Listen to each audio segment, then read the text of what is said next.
சொல்லுங்கன்னா அந்த இந்த கதைக்குள்ளே என்னால் போகவே முடியல. எந்நேரம் பார்த்தாலும் அப்பா வந்து உங்களை பாடுறா வடிவேல் இப்படி பண்ணுறாரு பாடுறா அப்படின்னு சொல்லுவார். அப்பாவை நானும் எங்கள் ஃபேமிலியெல்லாம் பயங்கர ஃபேன் அவங்களுக்கு அப்படின்னாரு. அந்த படத்துக்குள்ளே போகிறப்ப போய் ஒரு மலையாள சினிமாக்குள்ளே போய் நடிச்சு வந்த மாதிரியே இருக்கு எனக்கு. ஆனால் தமிழ் படம் தான். அவங்க என்ன தமிழில் வந்து எடுத்துட்டு மலையாளத்துக்கு போகுது சார். வணக்கம் வணக்கம். எப்படி இருக்கீங்க? நல்லா இருக்கேன்ப்பா, நல்லா இருக்கு. ரொம்ப ரொம்ப சந்தோஷமா இருக்கு உங்களை பார்த்ததும் இன்டர்வியூ பண்றதும்.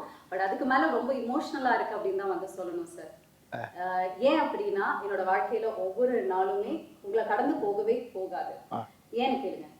ஏன் அப்படின்னா ஏதாவது ரொம்ப கஷ்டம் இருங்க, ஏன்னு கேட்டுக்கிறேன். ஏன் அப்படின்னா ஏதாவது ரொம்ப கஷ்டமா இருந்தாலும் ஃபர்ஸ்ட் எடுத்து உங்களோட காமெடி சீன்ஸ் பார்ப்பேன். மனசு அப்படியே கொஞ்சம் எதமா வந்துட்டு இருக்கு. போன் எடுத்து யாருக்கிட்டையும் சேட் பண்ணாலும் நாங்க யூஸ் பண்ற ஜிஃப் ஸ்டிக்கரும் உங்களோடது தான். எந்த மீம்ஸ்னாலும் அதுலயும் நீங்க இருப்பீங்க. யாருக்கிட்டையும் போன் பேசினாலும் டைலாகும் உங்களோட தான் சார் வருது. ஸோ எங்களோட ஒவ்வொரு நாளுமே நீங்க எங்க கூட எப்பவுமே இருக்கீங்க. ரொம்ப சந்தோஷமா இருக்கிறதுக்கான காரணமும் நீங்க தான் சார். எனக்கு மட்டும் கிடையாது, நிறைய பேருக்கு இந்த மாதிரி வந்துட்டு இருக்கும். ஆமால பாருங்க, எல்லாருக்குமே அப்படிதான் இருக்கு. அதுக்கு ரொம்ப ரொம்ப பெரிய நன்றிகள். தேங்க்யூ டியா. ஓகே, ஸோ இப்போ வந்துட்டு மாரிசன் படத்துக்காக நிறைய விஷயங்கள் நம்ம வந்து உங்ககிட்ட பேச போறோம் sir. First of all trailer வந்து பார்த்தேன். இது வரைக்குமே வடிவேல் சார் பார்க்காத ஒரு சாயல்ல வந்துட்டு நீங்க நடிச்சிருக்கீங்க. ரொம்ப சீரியஸான ரொம்ப இன்டென்ஸான ஒரு ரோல் வந்து பண்ணியிருக்கீங்க. இந்த படத்தை நீங்க சூஸ் பண்றதுக்கான காரணம் என்ன?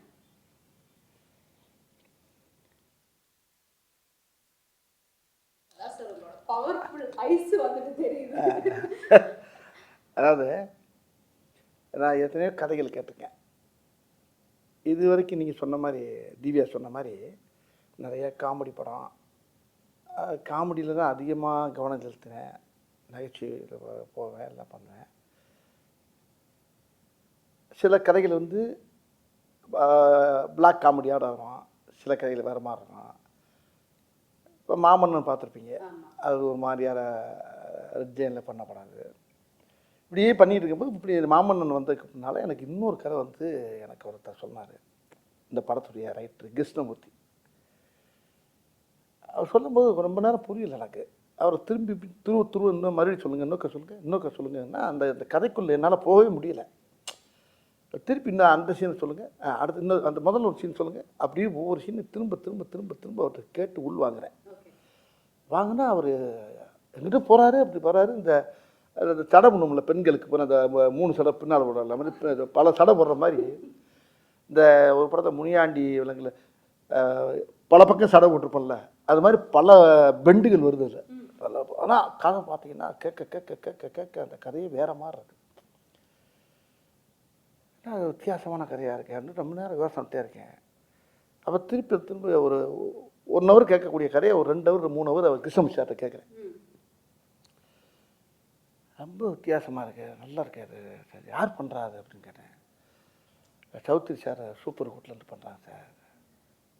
அவருடைய கோபுஷர் வந்து முகேஷ் சார் அப்படிலாம் சேர்ந்து எல்லாம் பண்ணுறாங்க. சரி சரி சரி அப்படிங்கும்போது அப்போ அந்த கதையை இப்போ இந்த கதைக்கு நான் பேசிகிட்டு இருக்கும்போது வேறு இதில் யார் இன்னொரு ஆள் யார் அப்படின்னு கேட்குறப்ப அவர் இன்னும் சொல்ல மாட்டேங்கிறார். இல்லை சார் கொஞ்சம் 2-3 நாள் உங்களுக்கு அந்த சஸ்பென்ஸ் வந்துடும் அப்படின்னாரு. அது நான் என்னே சொல்லிட்டீங்க, இன்னொரு ஆர்டிஸ்ட் யாருங்கிறத சொல்லுங்கன்னா அப்புறம் ஃபுல்லாக கதையை கட்டினேன். கதை எனக்கு பிடிச்சி போச்சு. இப்போ 2 நாள் சேர்ந்து திருப்பி மீட் பண்ணுறாரு. மீட் பண்ணோன்னே இந்த கதை வந்து சார் இல்லை பவுத் சார் பண்ணுறாரு சார் அப்படின்னாரு. எனக்கு பயங்கர சந்தோஷமாகிடுச்சு. அவரும் இப்போ தான் நம்ம மாமன்னன் காம்பினேஷன் உங்களுக்கு அந்த காம்போ இருக்குல்ல உங்களுக்கு, அவரா சூப்பராக இருக்குங்க அந்த காம்பினேஷன். அவர் கூட பண்ணுறப்போ அந்த படம் எப்படி இருக்கிறது அங்கே நானும் கிருஷ்ணன் சார் ஓட்டி பார்த்தோம். ரொம்ப திருப்பி இன்னொரு மீட்டிங்கில் வர்றாரு சார், இதில் வந்து டேரக்டர் என் ஃப்ரெண்டு அப்படின்னா அங்கே அருமையான அற்புதமான மனிதர் கிருஷ்ணமூர்த்தி மாதிரி அவர் ஒருத்தர், சுதீஷ் சங்கர். அவர் வந்து பார்த்தா அவர் தெய்வ பக்தி. அந்த ஷூட்டிங்கில் எடுக்கும்போது திருவண்ணாமலைக்கு போனால் கேப்பில் போனால் திருவண்ணாமலை சுற்றிக்கிட்டே இருப்பார். ஆமாம், எங்கே ஆளை காணாமல் நம்ம யூரிங்கின்னு போகிறதுக்குள்ளே அவர் மலையை சுற்றி இருந்துருவார். அந்த அளவுக்கு அவர் ஒரு பக்திமான ஒரு அருமையான டைரக்டர். அவரை பற்றி சொன்னோன்னா அவர் அந்த சைடில் அவர் டைரக்ட் பண்ணுற மாதிரி இவர் ஒன்லி ரைட்டர் மாதிரி அவர் பேசிக்கிட்டாங்க. சரி உங்களுக்குள்ளே அண்டர்ஸ்டாண்டிங் தான், எனக்கு ஒன்றும் பிரச்சனை இல்லை, பவுல் சார் வந்து சொன்னாராம், வடிவேல் சார் தான் நல்லா இருக்கும் அப்படின்னு சொன்னதாக நான் கேள்விப்பட்டாரு. ஆமா சார். அவர் கூட ஒரு இன்டர்வியூ இருந்தது. நீங்கள் நான் தான் வந்து இன்டர்வியூ பண்ணேன் ஃபஹத் சார். ஸோ கண்டிப்பா இந்த கதை உங்களுக்கு தெரிஞ்சிருக்கும் அப்படின்னு நினைக்கிறேன். அவர் வந்து என்ன சொன்னாருன்னா, ஃபர்ஸ்ட் நாங்க டீமோட உட்காந்து டிஸ்கஸ் பண்ணும்போது இந்த கதாபாத்திரத்துக்கு வடிவேல் சார் மாதிரி ஒருத்தர் இருந்தா கரெக்டா இருக்கும் அப்படின்னு சொன்னாங்க. அதுக்கப்புறம் வடிவேல் சாரே இருந்தா நல்லா இருக்கும் அப்படிங்கிற மாதிரி மாறி இருக்கு. அப்புறம் மலையாளத்துல பண்ண வேண்டிய படம் இது தமிழ்ல வடிவேல் சாருக்காகவே பண்ணணும் அப்படிங்கிற வந்து மாறி இருக்கு. நீங்க எப்படி பாக்குறீங்க? ஐயோ, பெரிய அவர் சொன்ன வார்த்தை எனக்கு வந்து மனசை ரொம்ப நெகிழ வைக்குது. என்னன்னா, எனக்கு எப்படி நீங்கள் எப்படி செய்யோ அது மாதிரி எனக்கு பெரிய லட்சம் கோடி மக்களில் எவ்வளோ பேர் ரசிக்கிறோ, அதில் அவர் எனக்கு பெரிய ரசிகர். அவர் என் நேரம் பார்த்தாலும் அப்பா வந்து உங்களை பாடுறா வடிவேல் இப்படி பண்ணுறாரு பாடுறா அப்படின்னு சொல்லுவார். அப்பாவை நானும் எங்கள் ஃபேமிலியெல்லாம் பயங்கர ஃபேன் அவங்களுக்கு அப்படின்னாரு. அப்படியே சார் நான் சின்ன பிள்ளைலேருந்து 12வது படிக்கிலேருந்து உங்கள் பார்த்துக்கிட்டேங்க சார், நான் பயங்கர தீவிர ஃபேன் சார் நான் அப்படின்னு மாமன்னே என்கிட்ட ரொம்ப நேரம் சொல்லியிருந்தார். இப்போ இந்த படத்தில் ரொம்ப நெருக்கமாக உட்காந்து பேசக்கூடிய அளவுக்கு இந்த படத்தில் அவர் கூட எனக்கு ஒரு வாய்ப்பு கிடைச்சது. அது அவர் கூட பண்ணுறப்ப மராக்கல் அறியேன்.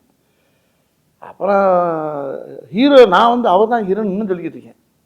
எனக்கு ஹீரோ அவர் தான். இல்லை, இதில் இன்னொரு ட்விஸ்ட் இருக்கு. ஒரு கேள்வி அவர்கிட்ட வந்து நான் கேட்டேன், யார் சார் இந்த படத்தில் ஹீரோ? ஏன்னா 2 பேருமே ட்ரெய்லரை பார்க்கும்போது ஈக்குவலாக இருக்கு கேரக்டர். எனக்கு ஒரு கன்ஃபியூஷன், யார் சார் இதில் ஹீரோ, நீங்களா இல்லை வடிவேல் சார் அப்படின்னு கேட்கும்போது அவர் சொன்னார், இல்லவே இல்லைங்க 100% வடிவேல் சார் தான் ஹீரோ அப்படின்ட்டாரா?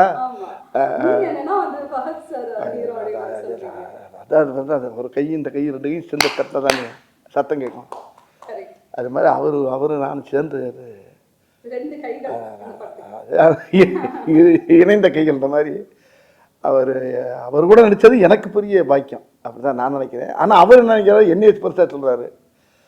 எப்படியோ இந்த படத்தில் அந்த கதை வந்து அருமையான கதை தான் அந்த படத்தில் கண்கள். அது அந்த படத்துடைய டைரக்டரும் அந்த டீமே நல்ல டீம். அதான் முக்கியமான ஆள் யாரான்னு கேட்டிங்கன்னா, இப்போ நான் அவர் சார் பகவத் சார், டைரக்டர் சுதீஷ் சங்கர் அவர், கிருஷ்ணமூர்த்தி சார். அதில் இன்னொரு பெரிய விஷயம்னா நம்ம யுவன் சார். ஆமாம், அது நீங்கள் கேட்கறதுக்கு முன்னாடி நான் சொல்லித்தனோம். ஆமாம், யுவன் சார் வந்து அந்த படத்தில் அப்படியே தள்ளி இருக்கார். பிரமாமா அவருடைய இசையெல்லாம் கேட்குறப்ப ரொம்ப அருமையாக இருக்குது. அதை விட இன்னொரு ஒரு பெரிய எல்லா டெக்னிக்ஸுமே சூப்பராக இல்லை. இந்த கேமராமேன் ஒரு ஆள் இருக்கார், கலைன்னு ஒரு பேர், உண்மையிலே கலை டைப் உள்ளதார் கேமராமேன் கலை. அந்த படத்தை அவர் அழகாக அந்த படத்துக்குள்ளே போகிறப்ப ஒரு மலையாள சினிமாக்குள்ளே போய் நடிச்சு வந்த மாதிரியே இருக்குது எனக்கு. ஆனால் தமிழ் படம் தான். அவங்க என்ன தமிழ் வந்து எடுத்துட்டு மலையாளத்துக்கு போகுது. இப்போ அந்த கதையுடைய போக்கு அது எல்லாம் பார்த்தா நேச்சுரலாக இருக்குது. அந்த லொக்கேஷனுக்கு போனப்போ எல்லாம் நான் கேரளா போயிட்டு வர மாதிரியே இருக்கும். நம்ம ஊரில் தான் எடுக்கிறாங்க எல்லாம். இல்லை அம்பாசமுத்திரம் அங்கிட்டு இங்கே போகிறாங்க, இங்கே திருவண்ணாமலை போகிறாங்க. போனால் ஒவ்வொரு லொக்கேஷன் பார்த்தீங்கன்னா இங்கே ஒரு 35 கிலோமீட்டர் 40 கிலோமீட்டர் மலைக்கு அடியில் அடிவாரம் யானை வர்ற ஏரியா அங்கிட்ட தான் போய் எடுக்கிறது.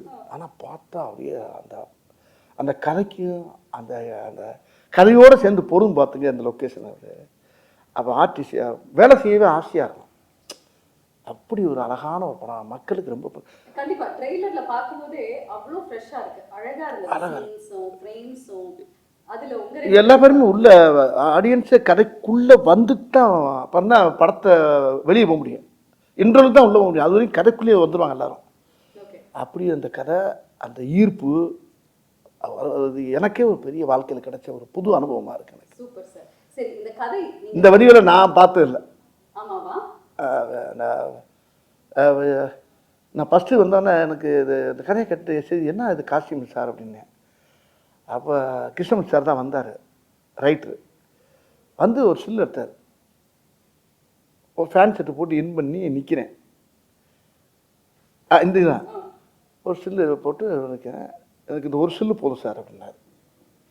என்ன சார் நிறையா எடுப்பாங்களேண்ணா? ஒன்று இதான் சார். ஓகே சார் அப்படின்ட்டாரு. இல்லை இன்னொரு 10-20 எடுங்க, வேறு மாதிரி எடுப்பா. என் மைண்டு மாறிடுச்சு சார், இதுதான் அப்படின்னாரு.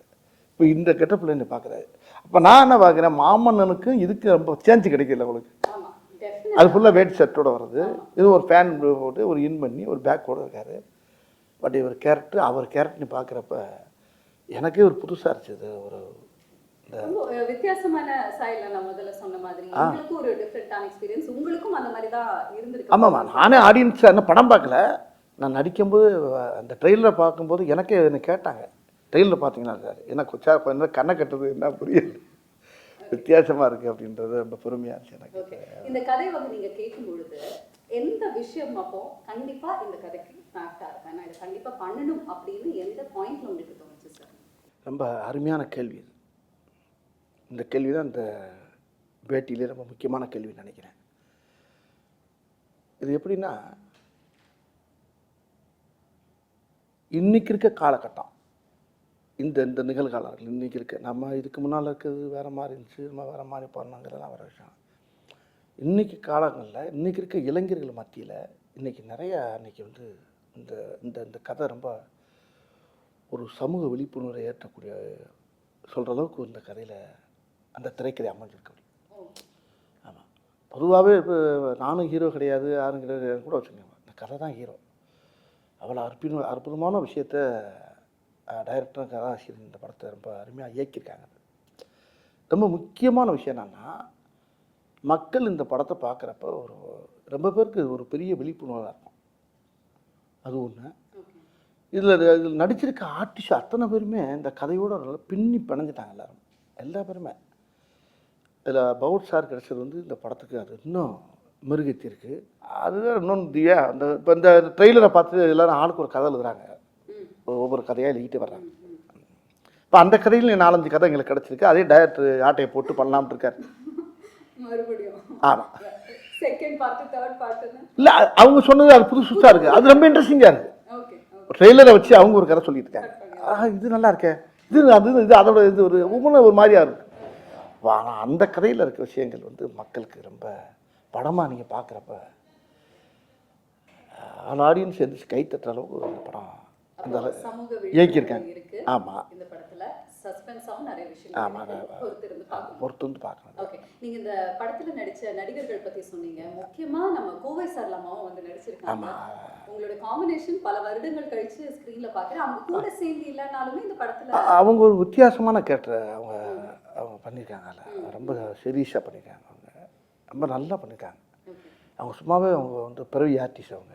அவங்கள சொல்லவா வேணும் உங்களுக்கு. அவங்க எந்த கேரக்டர் கொடுத்தாலும் அசத்திட்டு போகிறாங்க. அதை சொல்ல தமிழ் சினிமாவில் அவங்க இன்னொரு மனோரமா மாதிரி இருந்துச்சுங்களேன். அவங்க இந்த படத்தில் வேறு மாதிரி அவங்க பண்ணியிருப்பாங்க. சூப்பர். ரொம்ப வருடங்கள் கழிச்சு நீங்கள் இந்த படத்தில் நடிக்கும்போது அனுபவம் எப்படி இருந்தது சார் அம்மா கூட? அவங்களுக்கு எனக்கு அதிகமாக காம்பினேஷன் வராது. அப்படி இருந்தாலும் ஒரு சில இடத்துல காம்பினேஷன் இருப்போம். அவங்க ஒரு போலீஸ் ஆஃபீஸராக வராங்க, அது வேற மாதிரி இருக்காது. சரி, இந்த கதாபாத்திரத்துக்கு டெஃபினட்டாக ஒரு டிஃப்ரெண்ட்டான லுக் உங்களுக்கு வந்துட்டு இருக்குது. பட் நீங்கள் எப்படியெல்லாம் வந்து ட்ரெயின் எடுத்தீங்க சார்? ஏதாவது ட்ரைனிங்கோ இல்லை இதுக்கு வந்து நீங்கள் ஏதாவது ஸ்பெஷலாக ரிஹர்சல்ஸோ அந்த மாதிரி ஏதாவது? இல்லை இல்லை இல்லை இல்லை இல்லை அந்த கதையை நல்லா உள்வாங்கினேன். ஒரு தடவைக்கு 100 தடவை உள்வாங்கினேன்.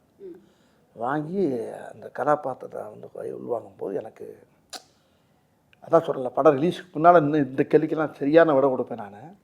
என்ன இது முடிஞ்சதுக்கு அப்புறமா நீங்கள் எல்லாத்தையும் வந்து சொல்லியிருந்துருப்பீங்க. கொஞ்சம் யோசனை வேண்டியா இருக்கு. ரொம்ப அதை நிறையா உள்வாங்கும்போது இந்த கதை இன்னைக்கு சமுதாயத்துக்கு தேவைப்படுது, சொல்லணும், இந்த கதையை சொல்லி ஆகணும். அதுக்கு என்னை தேர்ந்தெடுத்தது வந்து பகவத் சாருங்கும் போது ரொம்ப பயங்கர ஆச்சரியமாக இருக்கு எனக்கு. இல்லை, மாமன்னன் படம் அப்போ கூட மாரி செல்வராஜ் சாரும் அண்ட் உதய சாரும் வந்து சொல்லியிருந்தாங்க, என்னதான் வந்துட்டு எல்லாருமே இருந்தாலும் ஃபஹத் சாருக்கு வந்து செட்டில் சரி எப்போவுமே வந்து வடிவேல் சார் மேலே அவ்வளோ ஒரு பிரியம். சீக்கிரமாக வந்து அவர் கூட போய் உட்காந்து பேசுவாங்க, நிறைய விஷயங்கள் உட்காந்து பேசிகிட்டு இருப்பாங்க அப்படின்னு எல்லாம் வந்து சொன்னாங்க. என்ன மாதிரி விஷயங்கள் வந்து நீங்கள் அவ்வளோ டிஸ்கஸ் பண்ணுவீங்க? அண்ட் உண்மையாலுமே அவருக்கு உங்கள் மேலே அவ்வளோ பிரியம், பட் எந்த அளவுக்கு உங்களை கேட்க அந்த ஒவ்வொரு சீனையும் அவர் சொல்லுவார்கிட்ட. நான் நடித்த சீனை பூரா அவர் சொல்லி காட்டுவார் எனக்கு. ஓகே, நான் அவர் படம் ரொம்ப அதிகமாக கொஞ்சம் கம்மியாக தான் பார்த்துருப்பேன். ஆனால் என்ன அவர் படிப்படியாக பார்த்துருக்காரு. ஒவ்வொரு படத்தையும் பார்த்து அந்த காமெடி அவர் சொல்லி சொல்லி சிரிப்பார்ட்ட. சொல்லும்போது எனக்கு அப்புறம் நான் அந்த காமெடி எப்படி நடந்துச்சு, எப்படி நடந்துச்சு, இப்படி ஒவ்வொரு சம்பவத்தையும் நான் ஸ்பாட்டில் என்ன நடந்துச்சு, நான் நடித்த இடங்களை அப்புறம் சொல்லிவிட்டு அவரை சிரிக்க பற்றிருப்பேன். ஆமாம், அது எத்தனை தடவை பார்த்தாலும் அவர்கிட்ட நிறையா இன்னும் சொல்லிக்கிட்டே இருப்பேன். அவரும் சிரிச்சுக்கிட்டே இருப்பார், அவர் கைத்தட்டி சிரிச்சுக்கிட்டு இருப்பார். அந்த மாதிரி மாரிசன் படத்தோடைய ஷூட்டிங் ஸ்பாட்ல ஏதாவது இன்ட்ரெஸ்டிங்கான சம்பவங்கள் நடந்திருக்கா சார்? இந்த படத்துலையா? அது நிறையா நடந்திருக்குது. நிறையா ஏகப்பட்ட காமெடி நடக்கும். இப்போ நானே அவருக்கு தான் சொல்லுவேன்ல, அவர் சொன்னோன்னே டக்குன்னு இவர் வந்து சார் இந்த இடத்துல இது வச்சா நல்லா இருக்குமா அப்படின்னா டக்குன்னு அவர் டக்குன்னு அவரை பார்ப்பார். கிருஷ்ணமூர்த்தியை ரைட்ரு ஓகே. ஒன்று ரைட்ரு என்ன அவங்க மாத்திட்டாங்களோங்கிற மாதிரி. நீ ஒரு கரையை மாற்றி வேறு மாதிரி போகிறாங்க ஒரு பீதியாக இருக்கும். ஒன்று இவர் ரைட் சொல்லுவார் ஆனால் அது வேணுமா அது வேணுமா ஏன்னா அவர் கதையில் ஆனால் அதில் சேரும் அது அந்த அந்த டைலாக் சேரும். ஆனால் அவருக்கு ஆசையாக இருக்கும், அவருக்கு பௌத்ஸாக இருக்கு. ஆனால் அவர் நல்லா இருக்கே அப்படிம்பாரு. அப்புறம் கிருஷ்ணன் சார் சரி வேணாம் அப்படிம்பாரு பௌத்ஸார். வேணான்றாரு. வேணான்னா அவனு டேரக்டர் சார் அங்கேருந்து வந்துடுவார். சுதிசங்கர் சார் அங்கேருந்து வந்துடுவார். என்ன என்ன அப்படின்பாரு. இல்லை இது நல்லா இருக்கே அப்படிம்பாரு. ஒன்று அவங்க 3 பேரும் மலையாளத்தில் பேசிட்டு இருப்பாங்க. நான் ஒரு ஆள் மட்டும் இந்த திக்கு தெரியாமல் திசை தெரியாமல் பாச தெரியாமல் அப்படியே நின்றுக்கிட்டே இருப்பேன். இது என்ன பார்ப்பேன் என்ன பேசுகிறாங்க, பேசாமல் வீட்டுக்கு அனுப்பிடலாங்கிறாங்களா என்ன பேசிட்டு 3 பேரும் மலையாளத்தை பேசிகிட்டே இருப்பாங்க. நான் அதான் சொல்லல தினம் மலையாள ஷூட்டிங் போயிட்டு வந்த மாதிரியே இருக்கும். ஆமாம். அப்புறம் அவங்க எவரையும் கிருஷ்ணன் சார் பதறுவார். சார் வேணாம் சார் தெரியாமல் கேட்டு தொலைங்க விட்டு தொலைங்க அப்படி. இல்லை சார் ஓகே சார் அப்படின்பாரு. இல்ல ஃபஹத் சார் ஒரு விஷயம் வந்து சொன்னாரு. சீரியஸான ஒரு சீன் நாங்க நடிச்சிட்டு வருவோம். ஆனா வடிவேல் சார் உடனே பின்னாடி வந்துட்டு அதே சீனை அவர் ஒரு காமெடியான ஒரு வேலை அப்படி சிலது வைக்கப்பட்டது இருக்கு, வேணான்னு சொன்னது இருக்கு. இப்படி சில விஷயம் ரொம்ப எனக்குள்ள ரொம்ப சுவாரஸ்யமா ஜாலியாக எடுத்துக்கிறோம் நாங்கள். அதே மாதிரி அவர் நிறையா சொல்லுவார். டைரக்டர் ரொம்ப அவர் இல்லை நாங்கள்லாம் ஒன்று யோசிப்போம், ரைட்டர் ஒன்று யோசிப்பார். டைரக்டர் அங்கே புதுசாக ஒன்று சொல்லுவார். அந்த இடத்துல அப்படி சேர்ந்து இந்த ஸ்பாட்லேயே அது அந்த இடத்துல மாற்றுவோம், நல்லாயிருக்கும். நல்ல டீம் இல்லை இடையில அவர் வந்துடுவார். சில நேரத்தில் இந்த தமிழில் சில வார்த்தை எங்களுக்கு புரியாது. அவர் ரைட்டர் நல்லா தமிழ் பேசுவார் கிருஷ்ணமூர்த்தி சார். அவர் டைரக்டர் சார் கொஞ்சம் தமிழில் அப்படியே தாரா பா ஆ பா ஓ ஆ அப்படின்னு போயிட்டு வருவார். இது மலையாளம் இல்லை நீங்கள் வர. அப்புறம் அங்கேருந்து கேமராமேன் வர என்ன என்ன ஓ இதா சார் இது இந்த தமிழில் வந்து இது வரும் சார், மலையாளத்தை அப்படி வரும். ஓ சார் அப்படியா இது எப்படி சொன்னால் நல்லா இருக்கு அப்படி இப்படி 2 பேரும் அந்த அந்த எல்லாம் தாய் உள்ளியா எல்லாம் பூரா அதானே ஒரு தாய் புள்ள தானே எல்லாம் நாங்கள்லாம் சேர்ந்து 2 மொழியும் சேர்ந்து அதில் விளாண்டுருப்போம் பாருங்க. பிரமாமா உண்மையிலே நல்ல அனுபவம், நல்ல படம், மக்களுக்கு சொல்ல வேண்டிய ஒரு நல்ல விஷயத்தை விழிப்புணர்வாக்குற அளவுக்கு ஒரு படத்தை கொடுத்துருக்காங்க. Super sir, very nice. இதுல ரொம்ப ஒரு டீப்பான விஷயம் என்னன்னா அல்சைமர்ஸ் பேஷண்டா வந்து நீங்க நடிச்சிருக்கீங்க, அதாவது மறந்து போற ஒரு விஷயம். ஸோ அந்த மாதிரி கதையை தாண்டி நிஜ வாழ்க்கையில நீங்க ஏதாவது மறந்து போய் எங்கேயாவது மாட்டின அனுபவங்கள் இருக்கா? நல்ல வார்த்தை அது. இது எப்படின்னா எல்லாருக்குமே இந்த வியாதி இருக்கு, எல்லாருக்குமே அந்த வியாதி இருக்கு. இந்த வியாதி இல்லாதவங்களே கிடையாது. ரொம்ப பேரும் இது ரைட்டர் வந்து என்கிட்ட சொன்னபோது கிருஷ்ணன் சார் சொன்னாருன்ற. இப்போ பொதுவாக பாருங்கள் நம்ம வீட்டில் நம்ம இல்லை நம்ம அம்மாவாக இருக்கணும் ஒய்ஃபாக இருக்கணும் யாரும் அந்த கார் போயிட்டு இருக்கணும் 50 கிலோமீட்டருக்கு அங்கிட்டு ஐயோ வீட்டில் அதை மறந்து வந்துட்டு ஐயோ வண்டியை தச்சுங்க இதை வச்சுட்டு பேக்கை வச்சுட்டு வளையலை வச்சுட்டு அப்படி ஒரே ஒன்று பார்த்தா அவன் டிரைவர் என்ன செய்யாது அவன் ஓட்டிக்கிட்டு இங்கே ஃபேமிலி கத்துற பாட்டு ஒரே ஏதோ ஒரு பேக்கை வச்சுட்டு வந்தாலாம் அவன் ஓரமாக வண்டியை நிப்பாட்டிட்டான். ஏப்பா எப்படி கொண்டு வர முடியுமா? எங்க 70 கிலோமீட்டர் வந்தாச்சுங்க. இப்படிலாம் நடக்கும், நிறைய பார்த்துப்போம் வாழ்க்கையில், எல்லார் வீட்லேயும். எல்லார் வீட்லையும் அது பெரிய ஒரு முக்கியம். அந்த மறக்கிறது ரொம்ப. இப்போ பாருங்க நான் இப்போ காரில் வந்துக்கிட்டேன், துண்டை மறந்துட்டேன். இந்த துண்டை வீட்டில் வச்சுட்டு வந்தா கையில் துண்டு இல்லாமல் இருக்க முடியாதா? ஐயோ அந்த தவளை காணாமடான்னு சொல்லிட்டு வந்தேன். வெளியே வந்து பார்க்குறேன் டவுசர் பையில் இருக்கு, இங்கே தான் இருக்குது. அந்த ஆட்டை தோலில் போட்டு தருவாங்கல்ல, அது மாதிரி நிறைய விஷயங்கள் மறதிங்கிறது வந்து வாழ்க்கையில் மனுஷனோட ரொம்ப கலந்துருச்சு இன்னைக்கு. அப்போ அந்த மறதிங்கிறத எப்படிங்கிறத அந்த இடத்துல அது எனக்கு இந்த கதையில் வந்து ரொம்ப உதவியாக இருந்துச்சு. ஓகே, நிஜ வாழ்க்கையில் என்ன சார் நினைக்கிறீங்க? இது ஒரு பர்சனல் குவெஸ்டன். மறந்து போகிறது வந்துட்டு அது ஒரு பாசிட்டிவான விஷயமா இல்லை அது ஒரு நெகட்டிவ் அப்படின்னு நினைக்கிறீங்களா? ஏன்னா நிறைய சம்பவங்கள் நம்ம இது மறந்தா போதும் அப்படின்னு வந்து தோணும், அதனால நிறைய நெகட்டிவும் இருக்கு. பட் நீங்க எப்படி சார் இதை பார்க்க? ஆமாம், அது மறதிங்கிறது வந்து பெரிய ஆபத்தான விஷயம் இல்லை. மறதிங்கிறது எவ்வளோ பெரிய விஷயம். டைரக்டர் என்கிட்ட சொன்னார், முதல்ல நேரத்தை மறக்கிறது, அப்புறம் இடத்த மறக்கிறது, அப்புறம் தன்னை மறக்கிறது. தன்னை மறந்தாச்சுன்னா உயிரோடு இருந்து பிரயோஜனம் இல்லை. அப்படி ஒரு வியாதி எனக்கு இந்த படத்தில். அதுக்கப்புறம் கல்யாணம் எனக்கு அப்படி ஒரு வியாதி எனக்கு அந்த படத்தில் இருக்குது. அதைத்தான் நானும் படத்தை பார்க்கணும்னு ஆசையாக இருக்கேன். இன்னும் பார்க்க நான் ட்ரெய்லர் பார்த்துட்டு தான் இருக்கேன். ஏன்னா இந்த ட்ரெய்லர் பார்த்ததுக்கு அப்புறமாவே ரொம்ப ஆசை இருக்கு, எப்படி கதை போகும், இவங்க 2 பேரும் காம்பினேஷன். ஆக்சுவலி இந்த 2 பேருக்குள்ள என்ன காம்பினேஷன்ல வந்து டிராவல் பண்ணி, ஏன்னா அவர் திருட அப்படிங்கிறது வந்து தெரிஞ்சிச்சு ட்ரெயிலே, நீங்க ஒரு பேஷண்ட், பட் இவங்களுக்குள்ள இருக்கக்கூடிய அந்த ஒரு உறவு என்ன, எப்படி போகுது, எப்படி முடிய போகுது அப்படின்னு தெரிஞ்சுக்கிறதுக்கு எங்களுக்கு ரொம்ப ரொம்ப ஆவலா தான் இருக்கு. நீங்க வந்து சொன்னீங்க லொகேஷன்ஸ் எல்லாம் அவ்வளோ அருமையா இருக்கு, சூப்பரா இருந்ததுன்னு. முழுக்க முழுக்க ஒரு ரோட் ட்ரிப் கதை மாதிரி வந்துட்டு ஃபீல் ஆகுது. அந்த மாதிரியா சார்? நீங்கள் அப்படி பேசிட்டே கதையை பூரா கேட்குறீங்களா இப்போ? ஆமாம், படம் பாருங்க. படத்தை பார்த்துட்டு அடுத்து இன்னொரு பேட்டி வெற்றி விழாவில் இருக்குல்ல. இப்போ இன்னொரு விஷயம் என்னன்னா, இப்போ சௌத்ரி சார் எனக்கு பேசினார். இப்போ உங்களை பேசுறதுக்கு முன்னால் என்கிட்ட பேசினார். இந்த படத்துடைய producer super good Choudhary sir பேசினார். வடிவேல் படத்தை பார்த்தேன், பயங்கர சந்தோஷமாக இருக்கேன் நான். ஆனால் என்ன சௌத்ரி சார் என்ன ராமாவடியில் 98வது படம் அது. எனக்கு ரொம்ப ரொம்ப ரொம்ப ரொம்ப ஹாப்பியாக இருக்கேன் ஐயா நான். ஆமாம், நல்லா பண்ணியிருக்கேன், பகுத்து நல்லா எல்லாமே நல்லா பண்ணியிருக்கீங்க. நான் சொன்னேன், தமிழ் சினிமாவுடைய ஜாம்பவானே நீங்கள் தான். ஒரு கதையை செலக்ட் பண்ணால் சாமானியமாக செலக்ட் பண்ணி அதை வந்து ஓகே சொல்ல மாட்டேங்க. அப்படியே ஓகே சொன்னாலும் ஒரு ஆளை கூப்பிட்டு பாராட்டுறது ரொம்ப ரேர் எனக்கு தெரிய. ஆமையா, உனக்கு தெரியுமில்ல என்னை பற்றி, நான் உன்னை கூப்பிட்டு பாராட்டுறேன்னா எனக்கு அவ்வளோ உன்னை பாராட்டுன்னு 2 நாளாக உங்கள் நம்பரை கேட்டு நான் பேசி தேடி ஒரு கேட்டுக்கிட்டேன். அதனால் ஒன்றே பிடிக்க முடியல, நீ கொஞ்சம் பிஸியாக இருந்த ஒரு அப்படின்னாரு. அப்போ நான் அந்த பிரபுதேவா படத்தில் டிஸ்கஷனில் நானும் போய் கொஞ்சம் கலந்து போய்கிட்டு இருக்கேன். பவர் நானும் பண்ணுறோம் ஒரு படம். ஆமாம் ஆமாண்ணே, ஆமாம் ரொம்ப நல்லா இருக்கு அப்படியில. அது பெருவாயால் சொல்கிறது வந்து பெரிய தேசிய அவார்டு கிடைச்ச மாதிரி எனக்கு. அந்த படத்தை அவர் பாராட்டினது தான் எனக்கு வந்து பெரிய வெற்றி இந்த படத்தை. சரி, இந்த படத்துல இருந்து மக்கள் வீட்டுக்கு போகும்பொழுது என்ன மாதிரி ஒரு எக்ஸ்பீரியன்ஸ் இருக்கும்னு நினைக்கிறீங்க? அதனால் முழுமையாக ஏற்றுக்குறாங்க அந்த படத்தை. படத்தை ரொம்ப ரசிப்பாங்க. இது இந்த அதான் சொல்லலை, இந்த படம் வந்து முக்கியமாக அன்றைக்கி வந்து ஜனங்கள் மத்தியில் அது வந்து ரொம்ப பெரிய உஷாரம் உண்டாக்கும். ஜனங்கள் மத்தியில் ஒரு விழிப்புணர்வு வரும், பெரிய உஷாரம் உண்டாக்கணும், பெரிய ஒரு மாதிரியான ஒரு படம் அது. காத்திருப்போம். அண்ட் உங்களுக்கு மாரிசன் படம் எந்த அளவுக்கு ஸ்பெஷல்? மாரிசன்ற டைட்டில் எனக்கு ரொம்ப வித்தியாசமாக இருந்துச்சு. டைட்டில் என்ன வச்சுருங்கன்றப்ப அப்போ டைரக்டர் இவரும் சேர்ந்துருந்தாங்க மாரிசன். மாரிசன்கிறது மீனிங் என்னன்னு கேட்டேன் நான். அதுக்கு மீனிங் சொன்னார்.